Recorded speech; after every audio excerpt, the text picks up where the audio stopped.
মনত পৰিছে আজি পুৰাতন সৃষ্টিৰ ৰহস্য। একালত বন্ধকাৰতেই আসন্ন প্ৰিয়ে সৃষ্টিৰ আছিল প্ৰয়োজন।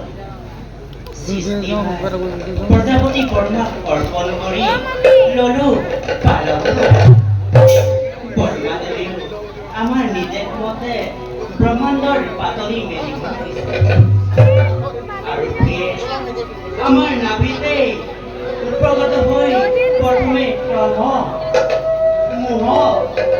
মহামোহ কামিশ্য আৰু অন্ধকামিশ্য সৰ্জন কৰি অৱগত হৈ পুনৰ সৃষ্টিৰ হেতু বৰ্মাদেৱে সনাতন সনন্দ আৰু সনক কুমাৰক সজাইলে।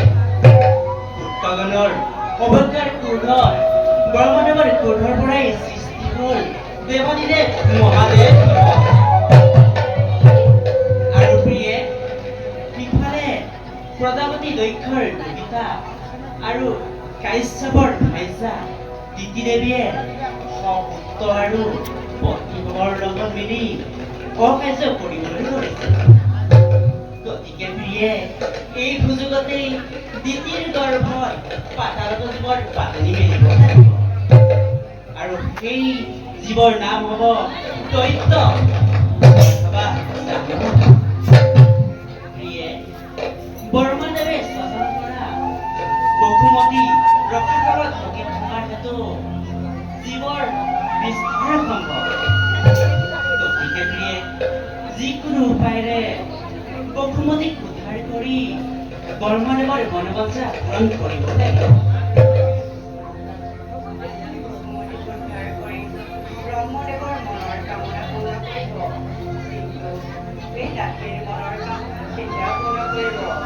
প্ৰিয়ে কি অভিলাষে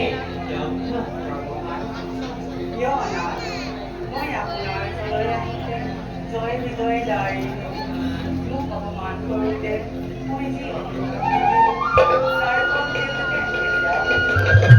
প্ৰিয়ে সেই কথা আজিও মনত আছেনে তোমাৰ?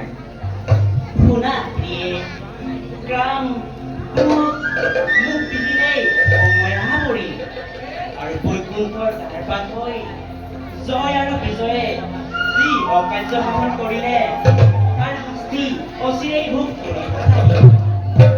তোমাৰ মনোবাঞ্ছা পূৰ্ণ হওক। আমি কি জগতৰ প্ৰতিবিষ্ট, আমি কি জগতৰ প্ৰতিবিষ্ট, আমি কি জগতৰ ঈশ্বৰ পৰম বিষ্ণু